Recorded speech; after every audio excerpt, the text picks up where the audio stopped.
This video is sponsored by Milanote. Famous for flipping a truck,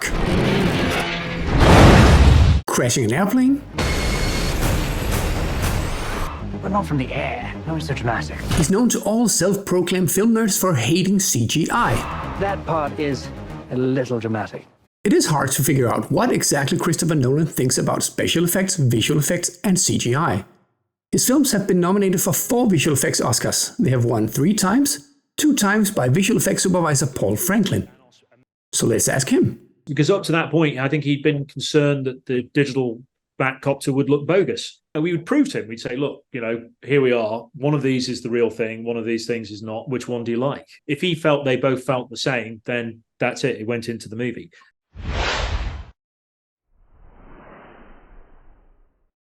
Welcome to part 2 of No CGI is really just invisible CGI. If you missed it, please check out part 1 where I show you that almost all the jets in Top Gun Maverick are completely computer graphic 3D 100% CGI. Today we'll find out what it's like to make CGI for Christopher Nolan by taking a deep dive into the Paris cafe scene from Inception with visual effects supervisor Paul Franklin. That's a CG box that's flying up into the air, but it's mixed in with real live action boxes. But first, let's look at some common sources of misinformation about no CGI.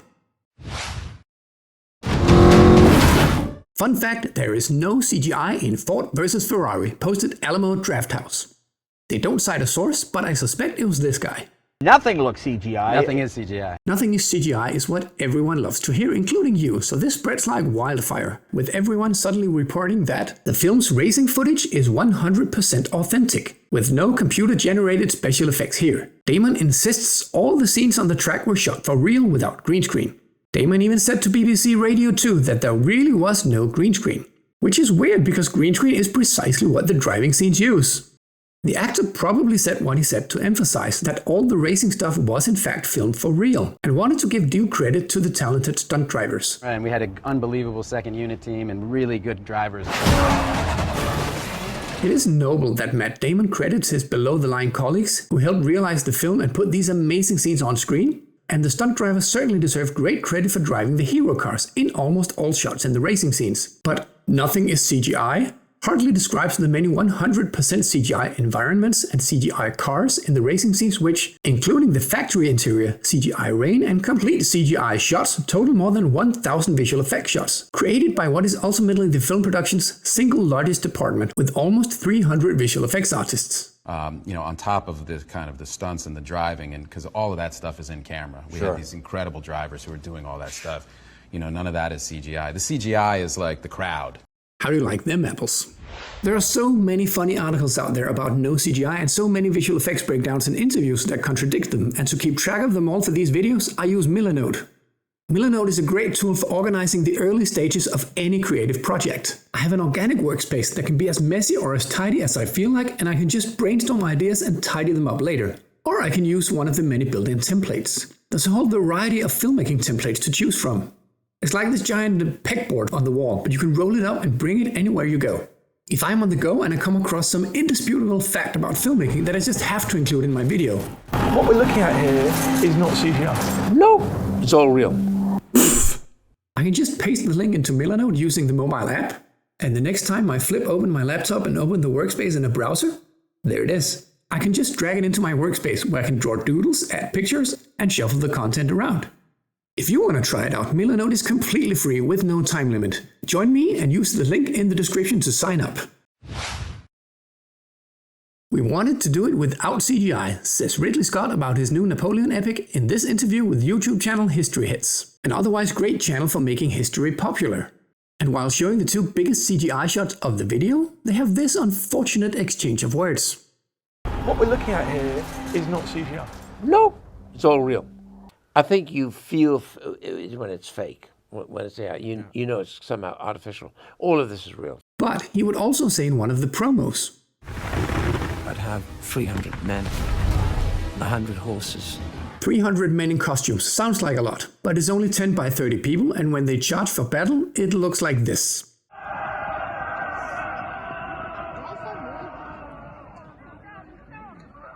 You run out of soldiers really quick, and it certainly won't get you shots like these.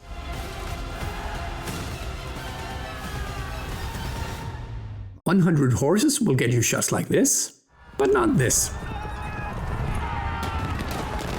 Battle crowd is one of the best and most logical uses of CGI, as Ridley Scott already knows from films like Kingdom of Heaven and The Last Duel. 10,000 extras need costumes, toilets and even medical assistants, and getting them into place for the first shot, giving them directions, and resetting their positions between takes delays every day of shooting by many hours, and shooting these scenes without CGI would take months instead of days, and filming it practically would be an absurd waste of money. And as DNEG shows in The Rings of Power, digital crowds are so good now that even the guys in the foreground could be completely digital and you'd never know. Napoleon has more visual effects artists than it has extras from over 10 visual effects companies, including scanning service Visuals Guys, which is a company that goes on set to make 3D scans of props, characters, animals, vehicles and architecture to be handed over to the visual effects companies and converted into full CG assets. The cannonballs hitting the water, I love, that's digital. Yeah. Screen Rant, always eager to report on no CGI, took these quotes out of context at face value and reported that Napoleon's battle scenes would be practical with CGI used specifically for cannon impact effects, mentioning Kingdom of Heaven as another example of Ridley Scott's practical filmmaking. Phrases like minimum CGI, next to no CGI, didn't rely on CGI are nonsensical terms only used by people who have no idea how much CGI they're really talking about. How much is minimum CGI? What does it mean to not rely on CGI? For a movie about Napoleon, apparently a minimum of CGI means you only used CGI for the 19th century France, the exotic locations, and the tens of thousands of soldiers, horses, cannons, battlefields, boats, and explosions in every single battle scene. If you removed the CGI from this film, there would be no battles. Is that not relying on CGI? For a movie about an army attacking Jerusalem, apparently a minimum of CGI means you only use CGI for all the army stuff, the battle stuff, and the completely CGI Jerusalem stuff. By that logic, Jurassic World Fallen Kingdom used a minimum of CGI. For a movie that takes place on an exploding dinosaur volcano, because they mostly used CGI for the exploding dinosaur volcano stuff. An epic film like Napoleon was filmed in only 62 days precisely because they chose to use CGI. Making Ridley Scott a great filmmaker for using it, not a lesser filmmaker. Ridley Scott is a living legend in the effects communities, for obvious reasons. He's 85 years old, he has stayed at the absolute top of the game for 40 years, always using state-of-the-art visual effects. And he doesn't give a damn if something is CGI if it helps him tell his story to you. So it's quite odd that he would say something like that. All of this is real. Let's investigate. For starters, this quote actually never appears in the interview, it's just a clickbait thumbnail that they made up. Second, we really don't know what clips they were looking at when he said it's all real. Maybe he was talking about these clips. What we're looking at here is not CGI. No, it's all real. And then there's this interview with IGN. As a rule, do you prefer working with like physical sets and natural conditions rather than CGI? No, I use CGI as a tool. It's a tool. And this interview with ABC News. I want to talk about the epic battle scenes in the film. Now, you're using a lot of cameras in the field rather than relying on CGI for everything. Why did you make that choice? I had a marvelous CGI man, Charlie Henley, and if I'm going to do makeup, hair, wardrobe, more than 400 soldiers in the morning, the economics start to not make sense. So I draw the line at 400, so I'm looking along 400 men, it's about 200 meters.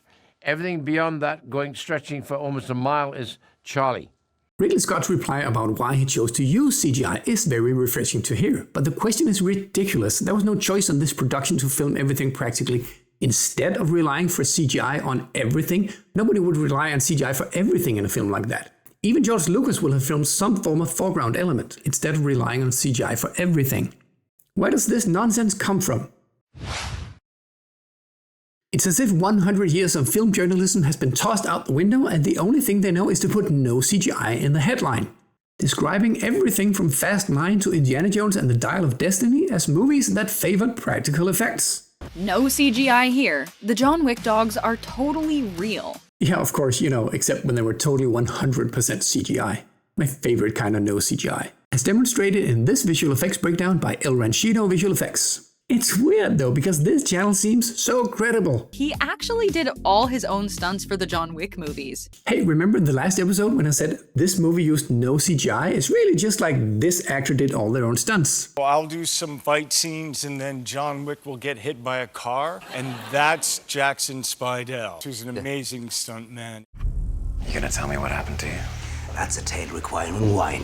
For season 2 of The Witcher, Christopher Hivju plays Nivellen, part man, part boar, part bear, part Norwegian, part CGI, with a complete CGI head provided by ILM. Despite both Netflix and the actor being open about how they used CGI, and it's a small hall with the camera captures every movement in my face. Wow. And that small piece, it's transformed with CGI. You can still read on Screen Rant that Nivellen's beast form was created without a shred of CGI, relying on practical effects only, and that decision pays off spectacularly. The character possesses a tangible animalistic quality that digital effects could never authentically replicate. My favorite kind of no CGI. So, but many people think it's all makeup, and that just means that they have done an amazing job.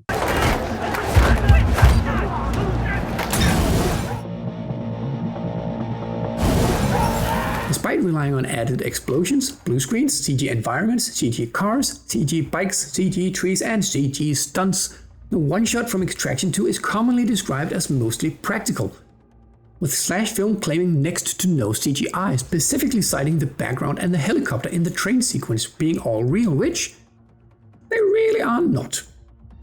News outlets are so eager to write no CGI in the headline that besides flat out lying about it, they'll go to ridiculous lengths to come up with examples that are really true. This is Mashable reporting that actually Blade Runner from 1982 was made with no CGI. Friendly reminder that CGI in 1982 looked like this. BuzzFeed has 2 astronomically stupid lists of movies that said no to CGI and it paid off big time. Besides the flat-out false examples like claiming Doc Ock's tentacles from Spider-Man 2 didn't use CGI, BuzzFeed goes very far back in time to show movies that really did not use CGI, showing specifically the Stay Puft Marshmallow Man from Ghostbusters from 1984, the opening crawl from Star Wars from 1977, the Stargate sequence from 2001, A Space Odyssey from 1968, and I shit you not, the house stunt from Buster Keaton's Steamboat Bill Jr. from 1928. Good old Buster just wasn't having any of that CGI in his films. Topping it off, they include a single shot from Jon Favreau's Lion King that was actually filmed in camera. I'm not making this up, someone put the Lion King remake on a list called 15 movies that said to hell with CGI. FlavorWire gives BuzzFeed tough competition with an equally daft list called 10 films surprisingly created without CGI, and it includes Visual Effects Oscar winner Inception, Visual Effects Oscar winner Independence Day, Visual Effects Oscar nominee Casino Royale, and even Visual Effects Oscar winner The Lord of the Rings, The Fellowship of the Ring. Even Eternal Sunshine of the Spotless Mind, which you would think was safe to put on the list, has CGI. Research does not exist in this dojo. Why are journalists so misinformed? All major studios have their actors do this no CGI song and dance for the press. None of it's CGI. He didn't want any CGI. Actor Mark Hamill has now confirmed that BB-8 is a physical prop, not CGI. Disney went to great lengths to promote BB-8 as a practical prop, or even as a real actor. And while he was puppeteered on set, he did end up largely as CG-8 in the final film. But in Mark Hamill's defense, he probably never knew. The majority of the CGI you see today is not only invisible in the film, it was also invisible on set. Actors can see a certain thing on set and assume that this ends up in the film just like that. I only saw it on the set, I haven't seen it in the movie yet. But they have no idea what goes on in post-production. Visual effects shooting used to involve very technical participation from the actors, and they would be very aware when they were filming a visual effects scene. One day I had to go and put on this weird kind of tracksuit with tiny little ping pong balls. So I had to basically redo the scene, but by myself.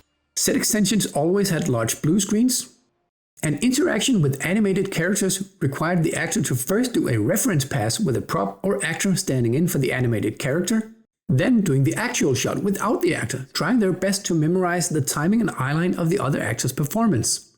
Actors prefer to react to other actors and props they can see, and if these things are missing from filming because they will be added later, the actors are working in the blind.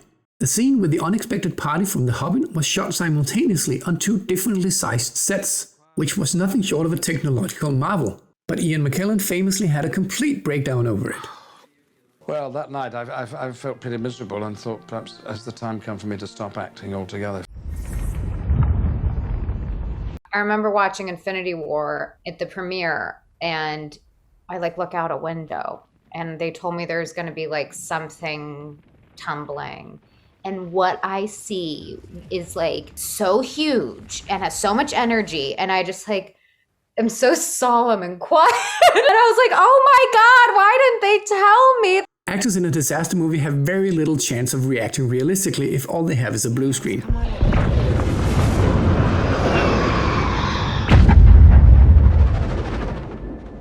How did you get out? Dad got me out. Actors aren't alone in this. The camera and lighting department are also working in the blind when the thing they're filming isn't really there. The editor needs to see the movement in the frame in order to pick the right in and out points. And the more of these moving elements are missing and the more of the background is blue screen, the more the editor is working in the blind. And studios hate seeing a rough cut with the CGI elements yet to be added. You know, every time the studio executives would see that scene, they go, can't you just cut that scene? Do we need that scene? Because all they saw was, you know, a guy being lifted up on wires. And, you know, then eventually Arnold Vosloo would walk in with LED lights on his cheek and he would start chewing for no reason. The studio was very unconvinced about that scene. Even the visual effects department ourselves have a problem with this way of filming, because CG characters that aren't in the footage will lack shadows and reflections.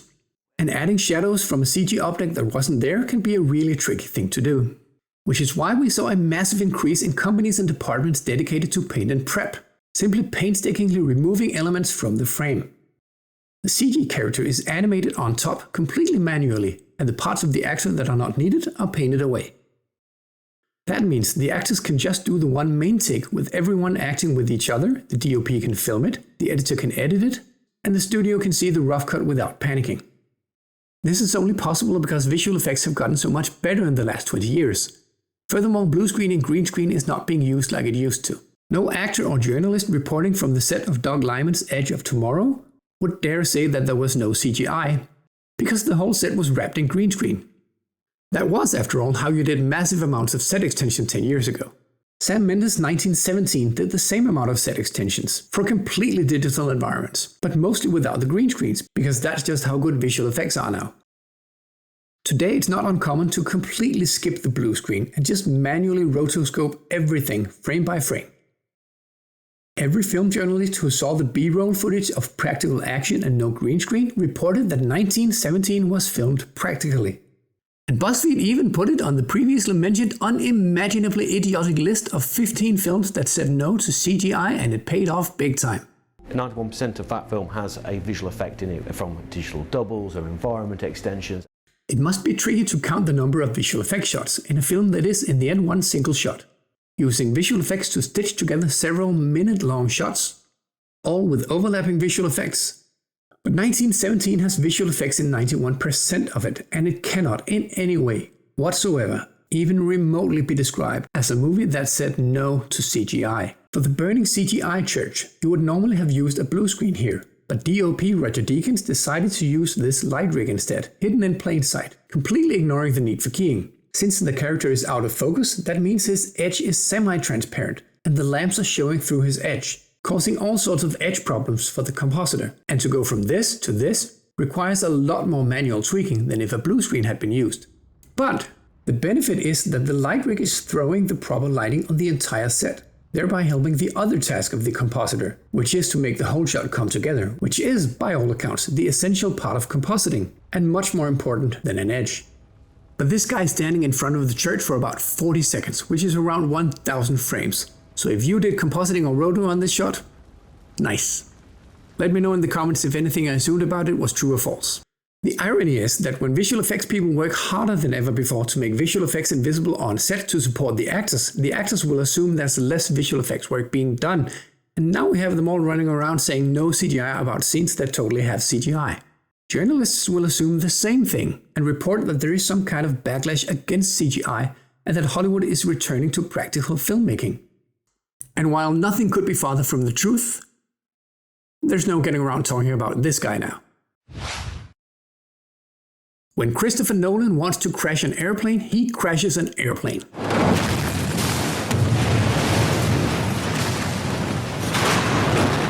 And while this scene did have visual effects and even CGI, You know, there were visual effects involved in that we had to clean up the tow ropes and we added jet blasts to the engines and CG trees to be blown around. But this is not the same as Top Gun Maverick, where the real airplanes were removed and replaced with completely 3D computer graphics CGI.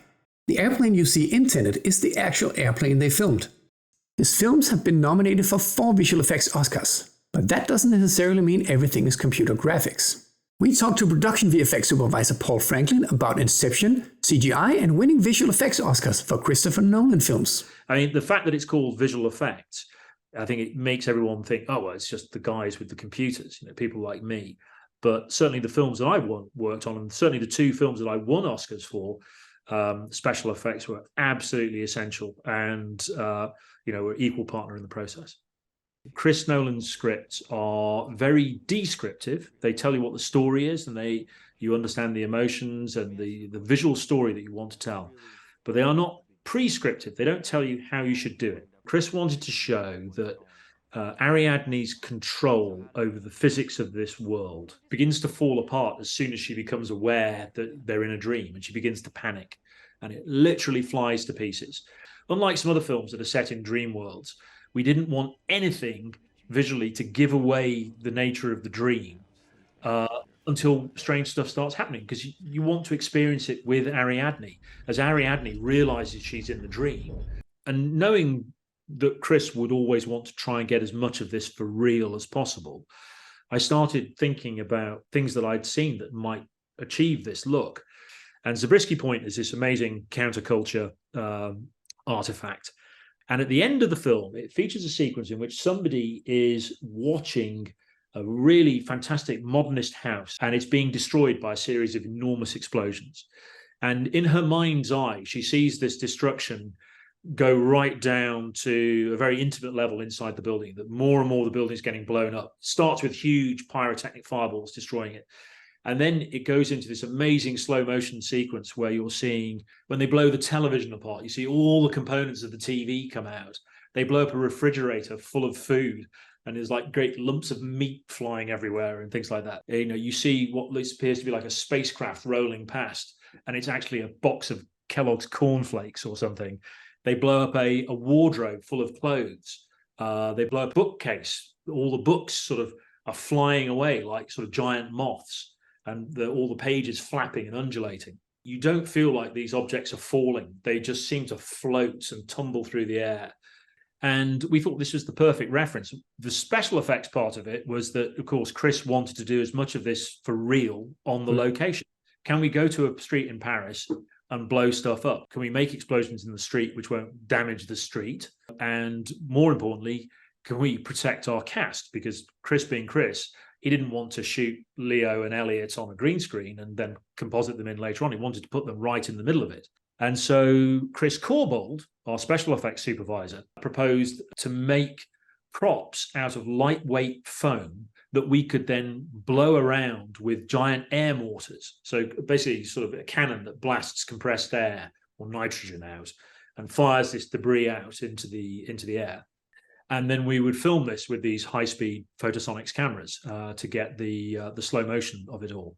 You see the moment where Leo and Elliot are sitting there at the table and the explosions go off either side of them. All the shots where you see them sitting here, that is Leo and Elliot on location. You know, Corbold had designed it so that even though all this stuff is flying past them, it didn't even lift the napkin. Something like this bookcase blowing, the bookshelf there, which is a direct quote from Zabriskie Point, that is a compressed air cannon firing this stuff up into the air. And then in visual effects, what we did is we added all the dangerous stuff.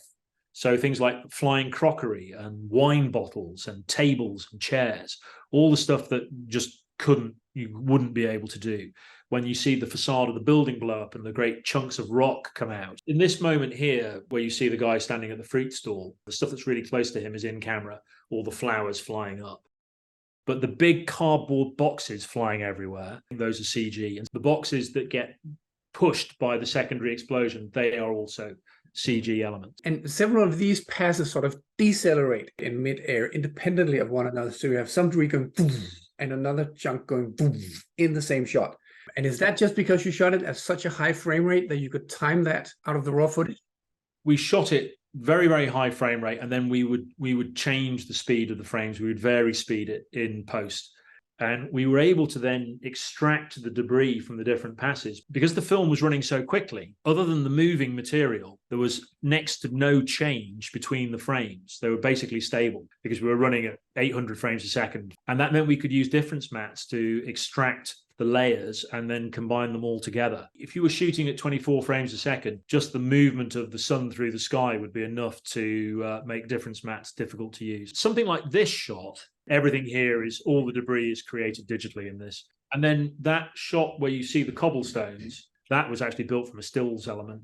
We shot still plates of the surface of the street, and then we mapped it into 3D.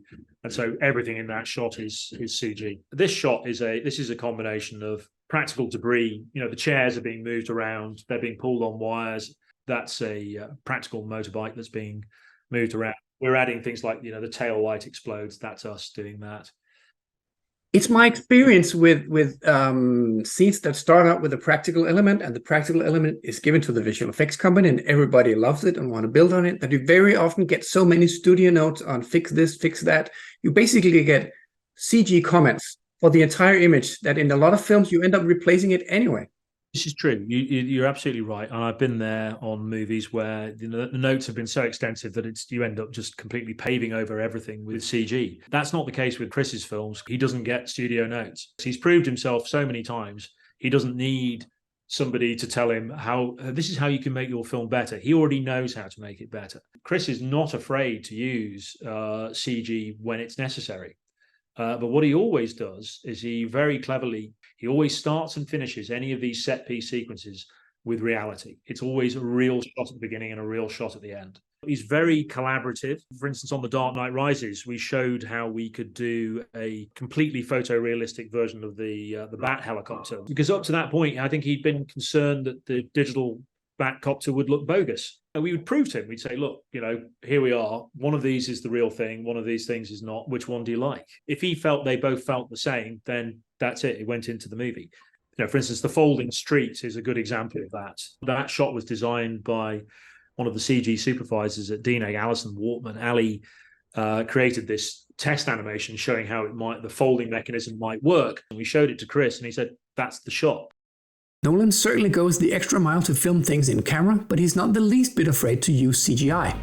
I always knew there'd be a massive computer graphics component and visual effects component to the sequence, but it was very important to me that we shot as much of it as possible in camera to really give the visual effects guys the chance to do what they do best, which is... We knew we were going to have to do the effect digitally. In 2011, the Visual Effects Society gave Nolan the inaugural Visionary Award. And in his speech, he made it very clear that he knows exactly what you think that he thinks about CGI. I feel a little guilty receiving it from you guys as somebody who often appears in the press talking about my use of CG, like an actress talking about her use of Botox. And I'm as dependent on visual effects, probably more so than any other filmmaker out there. And I'm very, very grateful to and appreciative of all of the people, many of whom I've worked with in this room, who've helped bring my visions to life. We'll often sort of look in the background of a shot that isn't a visual effects shot, but is in between setups. So there'd be a ladder, and we'll get the visual effects supervisor and say, would you be able to take that out of the shot? And they say, oh yes, absolutely. We say, no, we mean now.